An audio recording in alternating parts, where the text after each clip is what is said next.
I don't think you know anything about Harry Styles. Our communities. Gonna talk about it again, so I told y'all so. Our culture. I am a Sam Smith, and I will be Sam's representative. Our story. It's also not a requirement for you to agree. Our opinions. This is the Culture Report. Hi, welcome to this week's Culture Report. We have so much to get into, but first I just want to give a brief introduction to our guest host today, Shay J. She is our race and culture contributor and the host of this year's Denver Juneteenth celebrations. We're going to get into all of that. But first, Laura, I hear Google searches this year are getting a little bit more queer. They are. Way to get in there. Happy Pride. Let's get right into it. A new report has found that Google searches questioning sexuality and gender are on the rise. The findings published by the Cultural Occurrence Institute show these searches have increased by a staggering 1,300% since 2004. Utah had the highest search volume in the country since last May, and the report points to Utah's traditionally conservative social values as a potentially significant factor in the data. Ooh. Why? I know, it's very interesting. I know they're very religious, Utah, we know. But I don't know, it just talks to like the importance of, showing kids and people like talking about these, LGBTQ. I don't know if you have questions or confusion, and instead, turn to Google. Right. I took it as like when I was looking at the different states, Utah was on there a lot for some of the search terms. I took it as like places and communities that don't have predominantly large LGBTQ communities. Like I didn't see California on there, I didn't see New York on those search things.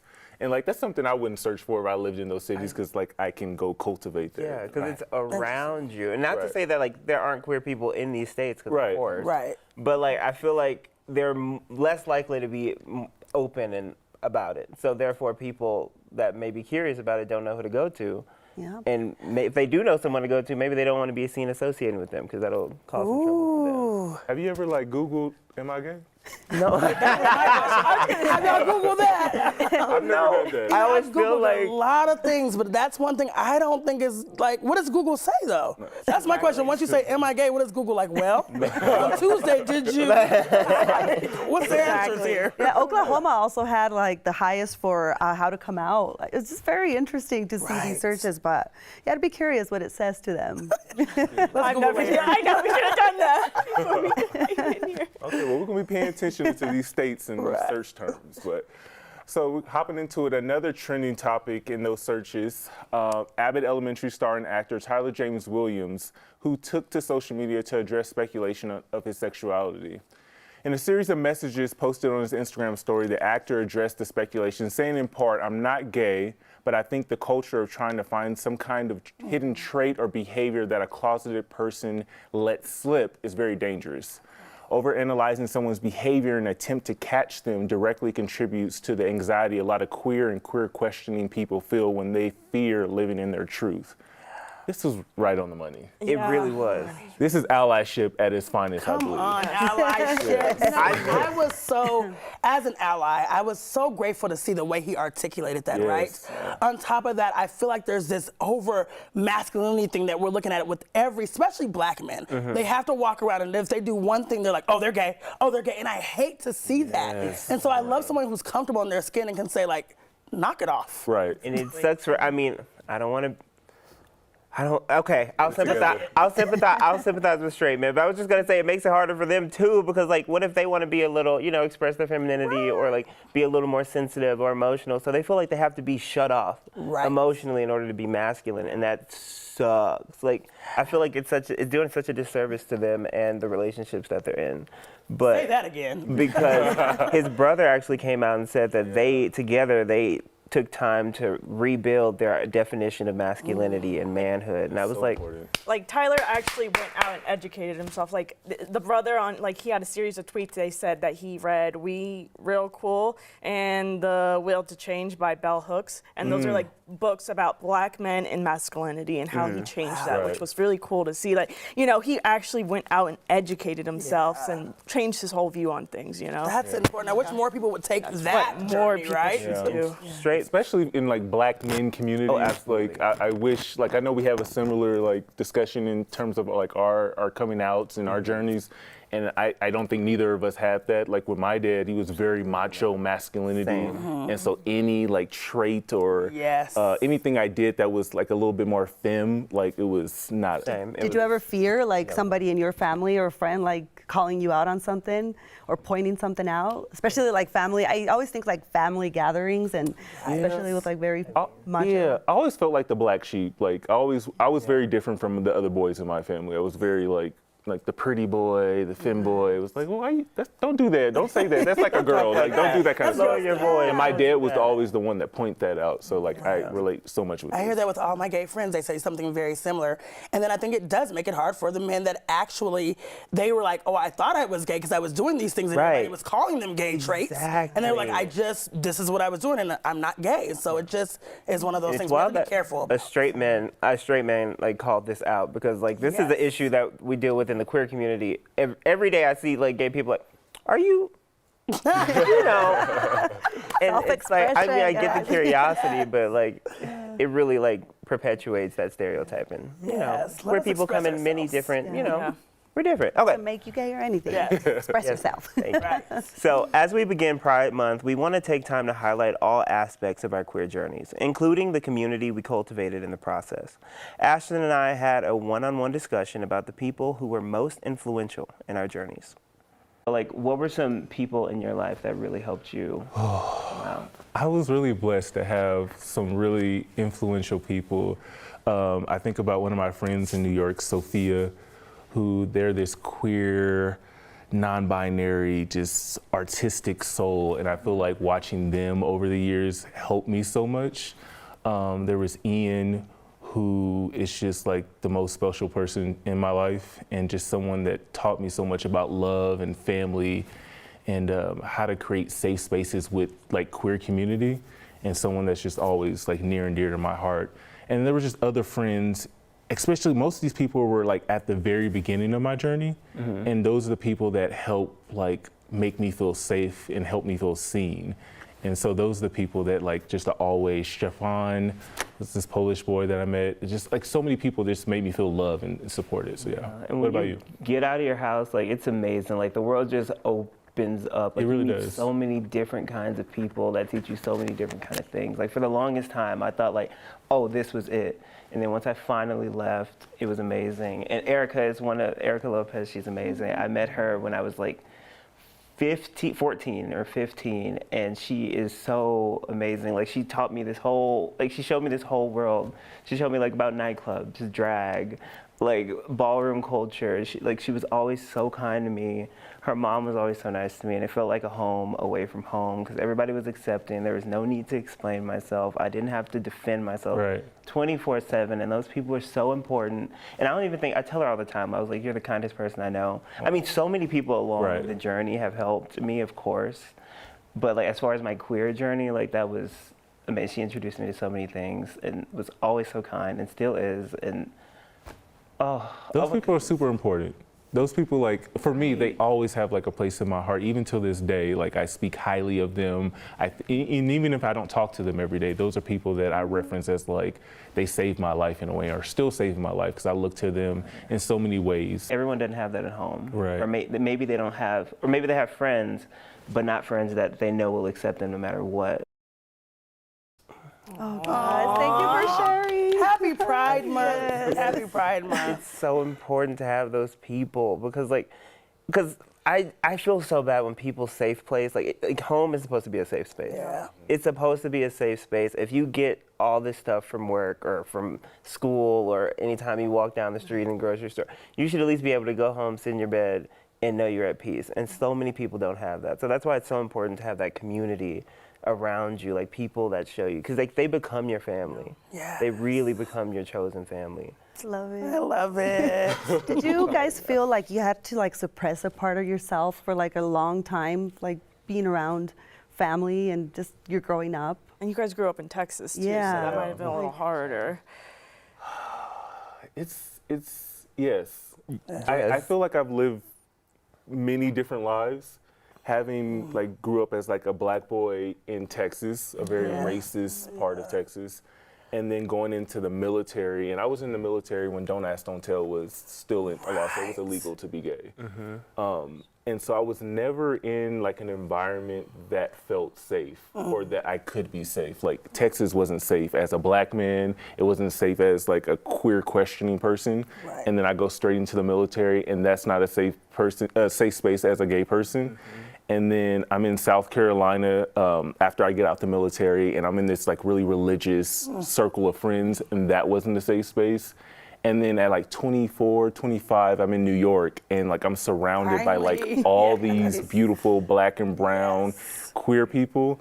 And so it's just like, that's where I like found myself. And so it makes me often think about other queer souls out there who are in environments that they may never be able to like be themselves because they're not in a safe environment.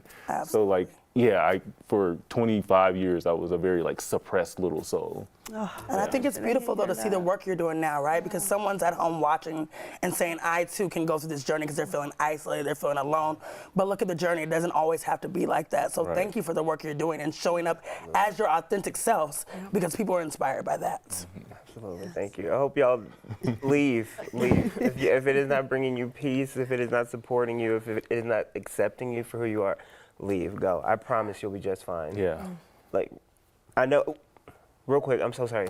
But like, I know a lot of reasons people stay at home is because they think like, oh, I can't be independent. Like, I rely on my family financially.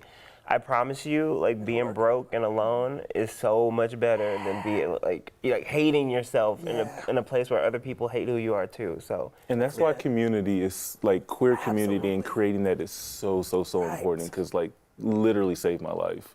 And those people, my Ian and Erwin and Stepan, all those people that were in my life, like I don't think I would be here if it like they hadn't loved and surrounded me in community. So, yeah. I love that. Well, you two can join into the conversation. You can tell us who's been most influential in your queer journey. You can email us at culturereport@9news.com. And for the past few years, we've heard a lot about waves of legislation targeting the LGBTQ plus community. Now this week, the Human Rights Campaign, which is the largest LGBTQ plus civil rights organization, is declaring a state of emergency for the LGBTQ plus community in the U.S. This is the first time the group has done this. The group says this comes after more than 75 anti-LGBTQ plus bills have been signed into law just this year, doubling last year's numbers. The group released a guidebook, which includes a summary of state laws and various resources. So this is also something that we talk about a lot, unfortunately. You know, we see it's every day, I feel like, or every week pretty much, where we see these laws just against the LGBTQ community, and it's like very unfortunate, and that it's even like a state of an emergency to this group, To have a guidebook, I mean, this is insane that we're in 2023 and we're having a state of emergency. It felt like we were making such process, like it said, like so much process, like every year, like progress. What I say? Process. I mean, it's a process to progress. It's okay. It's okay. Talking about.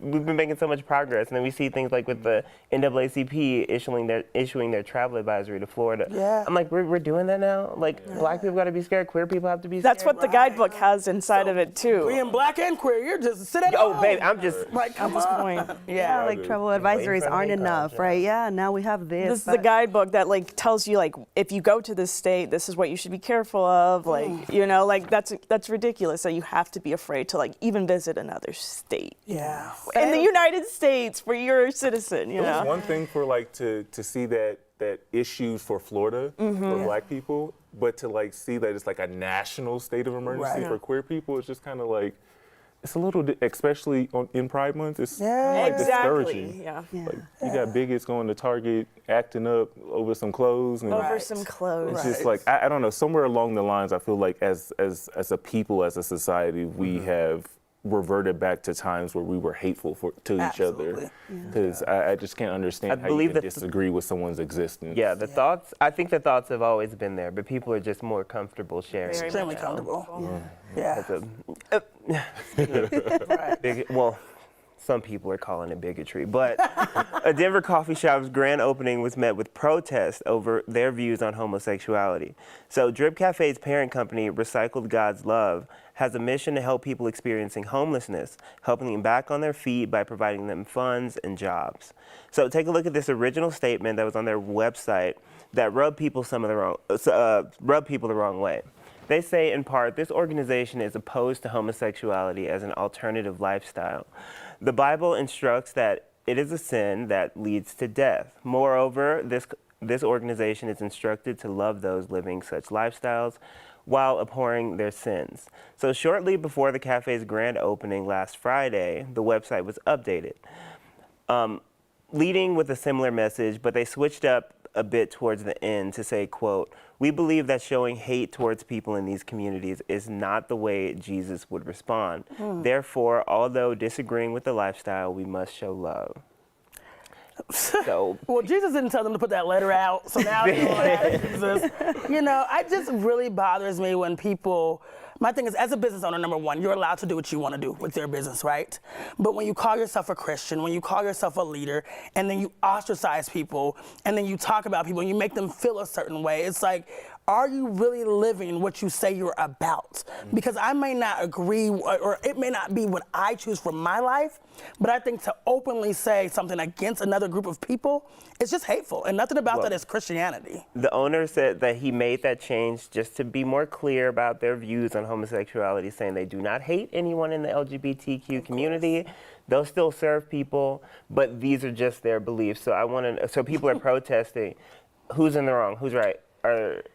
I mean, to destroy someone's business or to vandalize someone's business, I don't think I could ever get behind that. I understand the anger and the frustration. Yeah.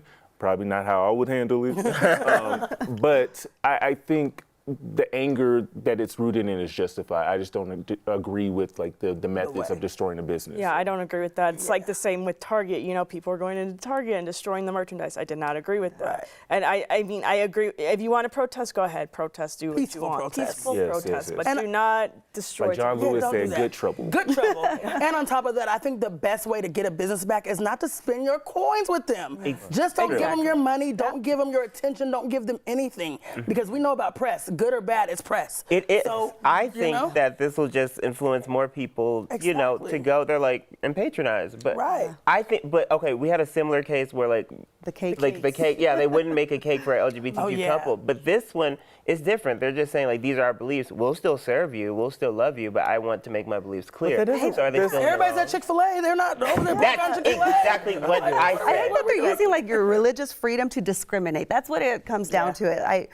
I don't know how you can get away with that. Like you can still like have your beliefs, but then you're like, you know, pushing somebody out. Like the cake situation. It was just a cake to celebrate a wedding. It wasn't whether it was a heterosexual wedding or, you know. You're talking about the cake. Yeah, like the they cake refused to make the cake for the gay couple. Exactly. And for me, it's like you're just giving a service. You're giving a cake for a wedding. You're celebrating a wedding. It doesn't matter like who it's for. I think I understand as a business that you have like a certain community that you cater to, or you have like a demographic that you're going after. I think that's a part of every business.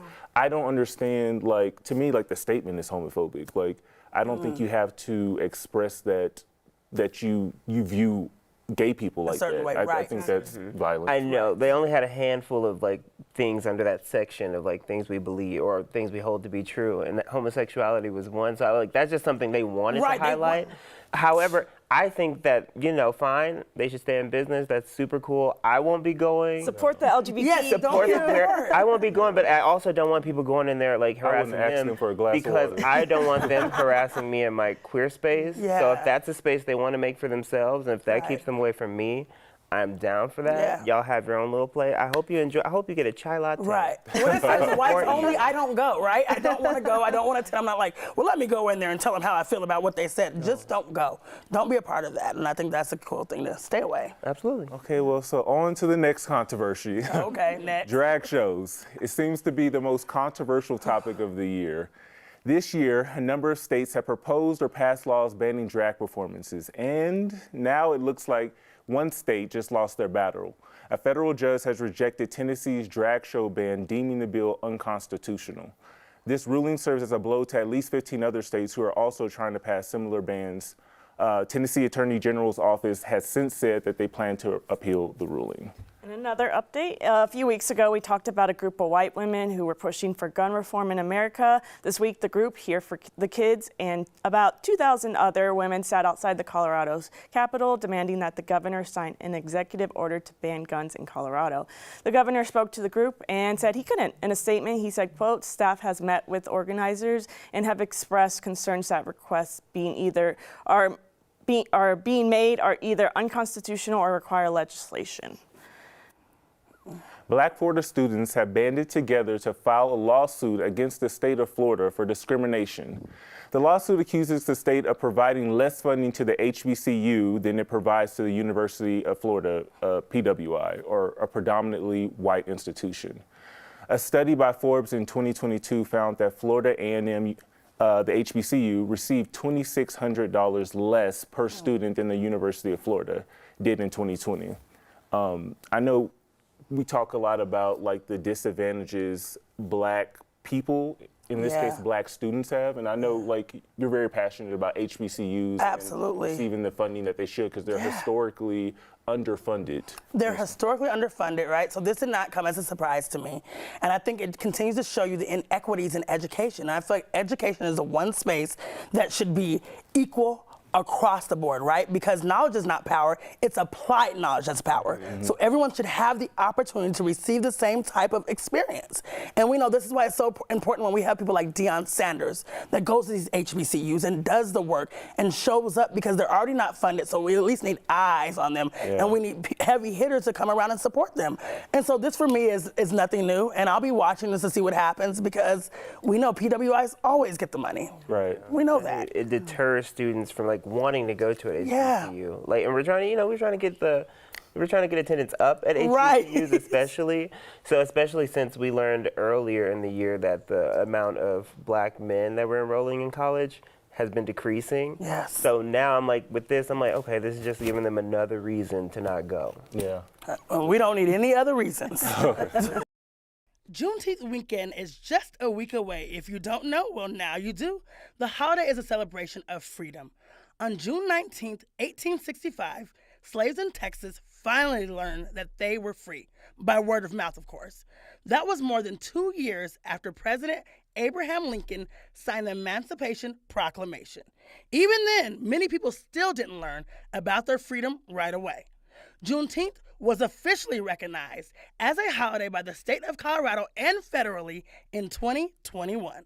Yes. This is We're out here. Yeah, but like for me and my family, Juneteenth was always a holiday. Come on Like, now. We didn't need like, the federal government. Didn't to need it at all, recognize right? it. 'Cause I Right. really don't like. I'm going to tell you, there were some things about the federal holiday coming out now. There was people selling, Juneteenth ice cream, and it was all the Walmart and Target, and I'm like, no, go support these local Black artists that have been doing this work.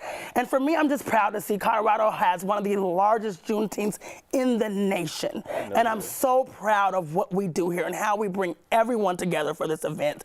And it's something that if you have not been a part of, you absolutely have to see, you absolutely have to participate, because it is really a moment of collaboration. It's a moment of, we're celebrating freedom, but we're celebrating people and our culture and our beautiful music and our food, and it's a celebration everyone should be a part of. I love that. What type of things will we have going on, and why is it so relevant to this holiday in particular? Well, this year is going to be, now we have an artist coming out, so we have Music Soul Child on Sunday as our headliner. Yes, and it's free for all, so I think this is really big when anything's free, right? And then we have a lot of people that actually get up there and talk about the culture. They talk about where we came from, but where we're going. And I think that's extremely important. And then we celebrate a lot of African American figures that don't get their flowers throughout the year. And so we're able to say thank you for your work, thank you for your organization, thank you for really pushing the community forward. So you have to come to the celebration. It's a 2-day event. It's going to be Saturday and Sunday next week, and it's going to be fabulous. And of course, I'm your host for the 4th year. So join me and my host team. We're going to have a great time. Oh, I will be there. You better be there. Showing up and showing out. Yeah. Okay, so let's hop into the good news of the week. President Biden has announced $115 million investment to support the rebuilding of Jackson, Mississippi's water infrastructure.